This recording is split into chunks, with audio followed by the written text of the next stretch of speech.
Hello guys, welcome my new video.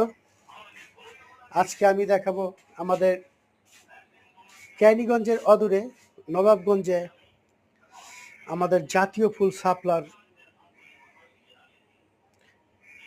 Bumper ফলন হয়েছে, সেটি দেখতে গিয়েছিলাম। দুজন মেহনতি মানুষ খুব মেহনত করে শাপলা তুলছে এবং সেটি বিক্রি করার লক্ষ্যে তারা কাজ করছে।